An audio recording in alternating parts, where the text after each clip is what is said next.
समाज सेवी राजेंद्र जेना जी और इस सरला भवन में उपस्थित आप सभी भाई बहनों को मेरा सादर नमस्कार। यह आजादी का 75वां वर्ष है। इस अवसर पर मैं इस प्रतिष्ठित कार्यक्रम में मौजूद हूं। आदरणीय निरंजन रथ जी और हमारे डॉक्टर प्रभास आचार्य जी ने मिलकर मुझे आदेश दिया कि इस गौरवमयी संस्था, जिसका बहुत बड़ा देश के लिए, समाज के लिए बहुत बड़ी भूमिका है, उससे मेरे जैसा सामान्य आदमी भी जुड़ सके, इसके लिए मैं पुनः आभार व्यक्त करता हूं। अभी महज 2 दिन पहले 1 अप्रैल को उत्कल दिवस पूरे देश में मनाया गया। मैं संयोग से संसद में था और उस वक्त बैठा हुआ था जब हमारे माननीय उड़ीसा एक सदस्य ने हम सबको स्मरण दिलाया।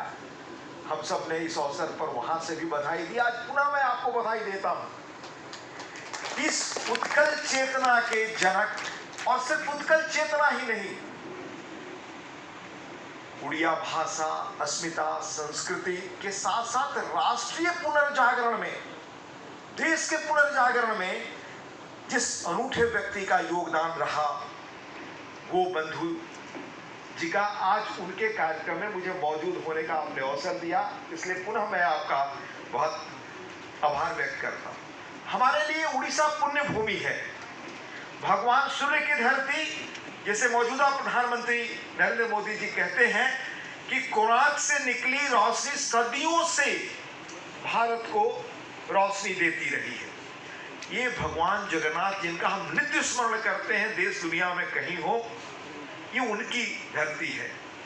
कवि जयदेव, सरला दास जी, उपेंद्रनाथ भंज जी, बलराम दास जी, पंचसखा के संत कवि, अनेक, मतलब मैं आपको बताऊं कि अनेक मशहूर लेखक, कवि, मैं नाम लेता, लंबी सूची है, जिनकी अनेक रचनाएं प्रतिष्ठित हिंदी प्रकाशकों ने छापा, जिनको ज्ञानपीठ वगैरह के पुरस्कार मिले। अनेक साहित्यकार इस उड़ीसा की धरती ने दिए हैं। मैं सबका नाम लेता, पर चूंकि समय का अभाव होगा, इसलिए इस 75 वर्ष की आजादी के अवसर पर गोपबंधु दास जी की पावन मिट्टी पर होना, इतनी पुस्तकों का विमोचन करने का मुझे आपके बीच अवसर मिला, इसके लिए मैं आप सबको पुनः बधाई देता हूं। यहाँ एक से एक आजादी की लड़ाई में शिरकत करने वाले, भाग लेने वाले, देश को दृष्टि देने वाले लोग हुए। डॉक्टर हरे कृष्ण मेहता, अन्नपूर्णा महाराज, जगबंधु बख्शी जी, शशिभूषण रथ जी, गोपबंधु चौधरी जी। मैं जयप्रकाश जी के गांव का हूं, तो गोपबंधु जी से और कई लोगों से बड़ा नजदीक का रिश्ता था। विश्वनाथ दास जी, कृष्ण गजपति जी।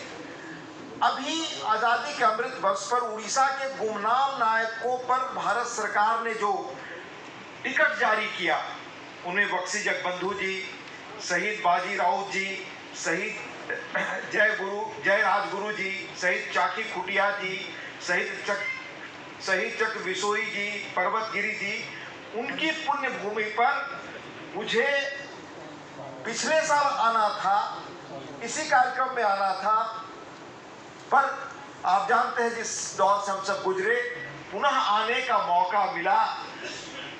इसलिए मैं इस पवित्र धरती, उत्कलमणि पंडित गोपबंधु दास के द्वारा 1915 में स्थापित इस पत्रिका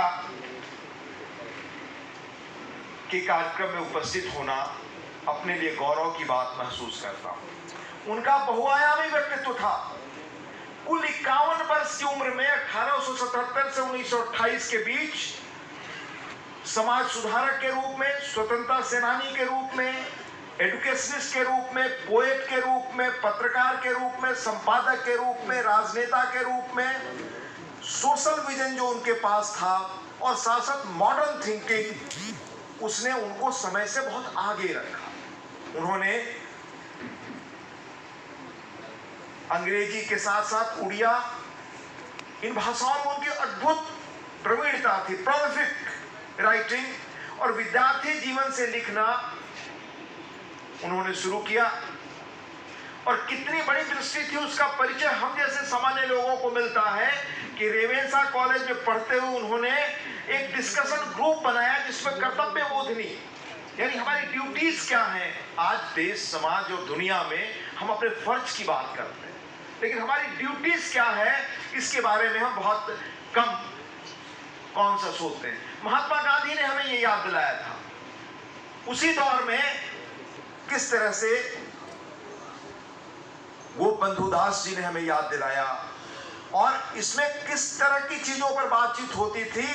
उस वक्त आप देखें उस दौर के समाज में विडो रीमैरिज से लेकर वीमेन एजुकेशन वो तब रेडिकल चीजें मानी जाती थी, और उनकी पत्रकारिता कास्ट क्रीड जेंडर से आगे पूरी मानवता के लिए greater humanity of the human kind इसके लिए समर्पित थी।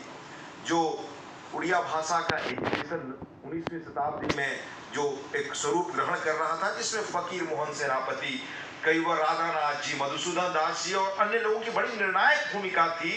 दरअसल वो बंधुदास जी के विचार और चिंतन ने उस लिंग्विस्टिक कॉन्शसनेस को एक नए मुकाम पर पहुंचाया। वह लिटरेरी रेनेसा के जनक एक रूप में रहे।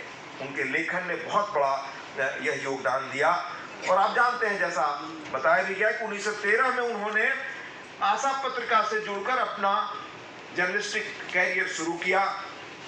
सत्यवादी 1915 में छपना शुरू हुआ, लेकिन अन्य परेशानियों से आप जानते हैं उन चुनौतीपूर्ण समय में कुछ वर्षों बाद वो स्थगित हुआ। जो 100 वर्षों बाद जिसका पुनः प्रकाशन हुआ, ये बड़े गौरव और फक्र की बात है। लेकिन 1919 में जिस समाज पहले पत्रिका फिर अखबार का जो स्वरूप ग्रहण किया, उसकी स्थापना उन्होंने की, वह तो उसकी अद्भुत ऐतिहासिक भूमिका रही। कम समय में उसकी लोकप्रियता इतनी बढ़ी। 1927 को दैनिक हुआ, उस वक्त उन्होंने गांव के लोगों की समस्याओं, स्वास्थ्य की समस्याओं, प्राइमरी एजुकेशन, ग्राम पंचायत, धर्म, cooperative movement, social condition, rural industries, इन पर पब्लिक ओपिनियन बनाने की कोशिश, यानी अपने समय से बहुत आगे सोचने का काम उन्होंने किया। और सबसे विलक्षण बात जो लगती है, जो मैं जो कुछ पढ़ा, कि समाज की भाषा बहुत सहज और सरल उन लोगों ने विकसित की। आप जानते हैं कि सिंपल लैंग्वेज में जो भाव कन्वे होते हैं वो मनुष्य के चिंतन को प्रभावित करते हैं। यह दूरदृष्टि उनकी थी। 51 वर्ष की उम्र में कुल उन्होंने कितना बड़ा काम किया, वो हमारे लिए हमेशा प्रेरणा के स्रोत हैं। महात्मा गांधी ने उनके बारे में कहा, one of the rare freedom fighters. Subhash Babu ने कहा, father of national movement in Odisha. Odisha के गांधी माने गए। लाला लाजपत राय के लोक सेवक मंडल से उनका जुड़ाव हुआ, और अपने अखबार की पूरी प्रॉपर्टी उन्होंने उस ऑर्गेनाइजेशन को डोनेट की। वो पहले वाइस प्रेसिडेंट रहे servants of the people's society, जिसके साथ किस तरह के मतलब हमारे देश में उस समय के टॉप ब्लैक सीज जो अपने त्याग के कारण, अपने चरित्र के कारण, आजादी की लड़ाई में अपने योगदान के कारण हमेशा समाज को प्रेरित करते रहेंगे, उस पुरुषोत्तम दास टंडन, लाल बहादुर शास्त्री, बलवंत राय मेहता, राधा नाथ रथ जी जो लॉन्गेस्ट सर्विंग एडिटर हुए, कृष्णकांत जी, उस संस्था से उनका जुड़ाव रहा। उसके बारे में उन्होंने सोचा, उसको आगे बढ़ाया। आप देखिए उनका फोरसाइट। अमेरिका में हम लोग मानते हैं कि जो अमेरिका के फाउंडिंग फादर्स हैं उसमें बेंजामिन फ्रैंकलिन की बड़ी निर्णायक भूमिका रही। उनका एक कथन जब भी आपके बारे में सोचता हूँ, वो बंधुदास जी के बारे में, तो याद आता है हमेशा। One of the founding fathers Benjamin Franklin America के माने गए। उन्होंने कहा कि if you would not be forgotten as soon as you are dead and rotten। मृत्यु के बाद अगर आपको लोग भूल नहीं जाते, आप विस्मृत नहीं होते, तो उसका कारण एक दो ही है। Either write things worth reading, या तो पढ़ने योग्य चीजें आप लिखें, और do things worth doing, या करने योग्य चीजें आप करें, जो अपने समय की सबसे बड़ी चुनौती, या तो उस पर लिखें, लोगों में चेतना जगाएं, या उस वक्त जो चुनौतियां हैं उनके समाधान के लिए प्रयास करें। वो बंधुदास जी रेयर लोगों में है जो दोनों काम उन्होंने किया, इसलिए हमेशा याद रहेंगे हमारी लोक चेतना में। उन्होंने खुद बंदी जीवन में कहा भी है, मिसू मोर दे ए देश माटी रे, बंदी रात कथा में, उनका खुद का जीवन संदेश और ध्येय जो मुझे लगता है कि इससे बढ़िया पंक्ति नहीं हो सकती। देशवासी चाली जानतू पीठी रे, देश रा स्वराज्य पथे जेते गाड़, पुरु तही पड़ी मोर मांसहार। यानी let my body mingle in the dust of my Motherland, मेरे शरीर की मिट्टी मेरे देश की धरती और धूल के साथ मिल जाए। And let my countryman walk across it, और मेरे देश के लोग इस पर चले। क्या बड़ी चेतना है, आप सोचिए कितनी दूरदृष्टि है, कितनी विलक्षण दृष्टि है। And let my fresh bones fill in the portholes of my country self independence, Bharat की आजादी के लिए मेरा किस तरह का योगदान हो। इस कविता से, उनके इस भाव से मर्म, उनके व्यक्तित्व के बारे में पता चलता है। समाज जब निकला तो समाज नाम क्यों पड़ा, इस पर उन्होंने बहुत ही बेहतर तरीके से पहले ही अंक में संपादकीय भी लिखा। और वो समाज आज देखिए उड़ीसा के पढ़े जाने वाले सबसे बड़े अखबारों में से, जिसका सर्कुलेशन बहुत अधिक, शायद लाख जगहों से छपता है, संस्करण है। तो प्रकाशन का उद्देश्य बहुत उन्होंने स्पष्ट किया, और नाम समाज क्यों रखा है इस पर भी उन्होंने पहले संपादकीय में लिखा। और 3 मुख्य प्रेरक तत्व रहे उस वक्त। एक जालियांवाला बाग का हत्याकांड, आप देखें कितने नेशनलिस्टिक थिंकिंग है। और नेशनलिस्टिक थिंकिंग तभी कामयाब होगी जब आपकी अपनी अस्मिता, स्थानीय चेतना जगेगी। यह भी काम उन्होंने किया और राष्ट्रीय चेतना भी बनाने का काम किया। बिहार उड़ीसा का बंटवारा नहीं हुआ था, प्रशासनिक राजधानी पटना, वहां जाने में क्या परेशानी होती थी आप समझ सकते हैं। उस चीज को भी उन्होंने ध्यान रखा, और किस तरह यहाँ के लोगों की परेशानियां वहां तक पहुंच सके, समाज इसके बारे में जाने, यह भी। और तीसरी वजह आप जानते हैं आज भी कि मौसम का मार, सूखा, चक्रवात, यह प्राकृतिक प्रकोप होता रहता है, इसकी जो पीड़ा होती है ये भी समाज जाने। इन 3-4 कारणों से मुख्यतः उन्होंने इसको एक नया स्वरूप देना शुरू किया, और उड़ीसा में नवजागरण का अग्रदूत बना यह अखबार। इसलिए इसके साथ ही स्वतंत्रता आंदोलन में वो मशहूर तबका सबसे कठिन जेल माना जाता था, हजारीबाग जेल में बंद रहे 2 वर्ष, जहां जयप्रकाश नारायण वगैरह बंद थे, जहां से वो निकल कर भागे थे। इसलिए उनके विचार, उन्होंने सिर्फ विचार ही नहीं मतलब अखबार और पत्रिका के माध्यम से, लेखन के माध्यम से सिर्फ विचार ही नहीं दिया, कर्म के स्तर पर कितना बड़ा प्रयास किया। आप देखें, सत्यवादी स्कूल, घल्ली संगठन, सत्यवादी प्रेस, अनाथालय, विधवा आश्रम, अनेक ऐसे महत्वपूर्ण काम उन्होंने अपने जीवन में किए। 28 वर्ष की उम्र में उन्होंने अपनी पत्नी को खोया। जब बाढ़ पीड़ितों के बीच काम कर रहे थे तो उनका लड़का मृत्यु से संघर्ष कर रहे थे। उनके दोनों बेटियों की देखरेख उनके भाई ने की। यानी हमेशा समाज को पहले रखने वाली क्या पीढ़ी थी, क्या दृष्टि थी ऐसे लोगों की, वो हमेशा हम सबको प्रेरित करते रहेंगे। 1917 से 1920 तक बिहार विधान परिषद के सदस्य रहे, क्योंकि समय का अभाव है। फिर उड़ीसा कांग्रेस के अध्यक्ष बने। वहां की प्रोसीडिंग्स में उनका अद्भुत योगदान है। जो हम लोगों ने थोड़ा पता किया, उसमें किस तरह के सवाल उन्होंने वहां प्रोसीडिंग्स में उठाए, जरूर उसको भी कभी पता करना चाहिए, उस पर काम करना चाहिए। और गांधी जी से उनका, जैसे चंपारण में राजकुमार शुक्ल ले गए गांधी जी को, जो किसान आंदोलन हुआ, इसी रूप में गांधी जी को यहाँ लाने वालों में वही थे, वो बंधु जी ही थे। लाला लाजपत राय जी से उनके संबंध आप जानते हैं। इसीलिए उनके न रहने पर मॉडर्न रिव्यू, जो बहुत who was so deeply loved by the poor people as he was, गरीबों से जितना सम्मान और आदर उन्होंने पाया, गरीब जितना उन्हें प्रेम करते थे, वैसा देश में कोई दूसरा नहीं। ये कोई मामूली आदमी नहीं लिख रहे, C.F. एंड्रूज लिखा है, रामानंद चटर्जी की बड़ी मशहूर पत्रिका, जिसका बड़ा योगदान हमारे फ्रीडम स्ट्रगल में रहा है। And there was no one who had so utterly sacrificed his life for the poor. Indeed, Gobandhu Das was a great marker of Odia identity, and despite all remarks from the side of his adversaries, he is an unmistakably milestone for the people of Odisha, which reminds them always the value of selfless service to the cause of motherland. ये C.F. Andrews ने उनके बारे में लिखा। इस तरह गोबंधु दास जी, सत्यवादी पत्रिका और समाज के बारे में हमने बहुत संक्षेप में, आप मुझसे विस्तार से जानते हैं, लेकिन जो मैं जानता हूं बताया। पर मुझे कई बार लगता है कि जब देश में, मुल्क में साधन का अभाव था, गरीबी थी, अनेक विपरीत परिस्थितियां थी, तो कितने बड़े लोग हुए। उन 51 वर्ष की उम्र में कितना बड़ा काम किया। उस वक्त उन्होंने साहित्य पत्रिका का जो विचार किया, आप सोचे आज कि साहित्य ही मनुष्य के मन और मिजाज को बदलता है।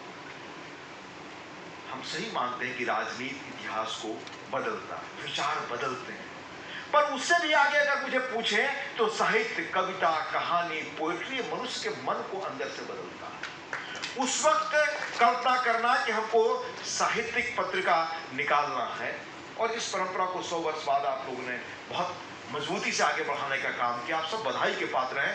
वजह क्यों मैं बताऊं आपको। तब की चुनौतियों को उन्होंने स्वीकार किया। आज की जो चुनौतियां हैं उनके दिखाए रास्ते पर अगर हम चलते हैं तो उन दिनों की क्या चुनौती थी? उन दिनों की चुनौती थी उड़िया भाषा, उसकी अस्मिता की पहचान का सवाल, भारत की आजादी का सवाल, नवजागरण, हमारे चेतना का विकास हो, गांधीवादी रास्ते क्या थे? गांधीवादी रास्ता ये साधन और साध्य में एकता, हम एक नैतिक और चरित्र का समाज बनाए। सबसे बड़ी चुनौतियां ये हैं। और दूसरी चुनौती है कि समाज कैसे, टेक्नोलॉजी आज समाज को बड़ी तेजी से बदल रही है। 10-20 वर्षों में टेक्नोलॉजी ने जिस रूप में बदला है तो समाज में अकेलापन बढ़ रहा है। समाज में वो टेक्नोलॉजिकल डिवाइसेज आ रहे हैं जो फेस टू फेस कांटेक्ट लगभग खत्म हो रहे। घर परिवार में भी हम एक दूसरे कमरे में रहते हैं, या तो हम टीवी से जुड़ते हैं, इंटरनेट से जुड़ते हैं, सोशल मीडिया से जुड़ते हैं। तो पहले जो आइडियाज चीजों को चेंज करती थी, आज वो टेक्नोलॉजी चेंज करती है। उस दौर में साहित्य जितना चीजों को जोड़ेगा वो कोई और चीज नहीं जोड़ सकती। उस वक्त उन्होंने साहित्य के बारे में सोचा। आज की जो चुनौतियां हैं, प्रिंट मीडिया पर अलग किस्म की चुनौतियां हैं, पेपरलेस एरा का दौर, कॉस्ट ऑफ प्रोडक्शन और विज्ञापन की चुनौती, अनइथिकल जर्नलिज्म भी हो रहा है। तब आप जिस रास्ते पर चलते हैं, लेकर का विज्ञापन न छपना, समाज की सेवा के लिए बाकायदे प्रयास करना, ये अद्भुत है। हमारे अपने समय की चुनौतियां हैं। जो टेक्नोलॉजिकल एक्सपर्ट्स हैं वो कह रहे हैं कि आर्टिफिशियल इंटेलिजेंस आने वाले 10 वर्षों में दुनिया में रिश्तों को, सब चीजों को बड़ी गहराई से बदल देगा।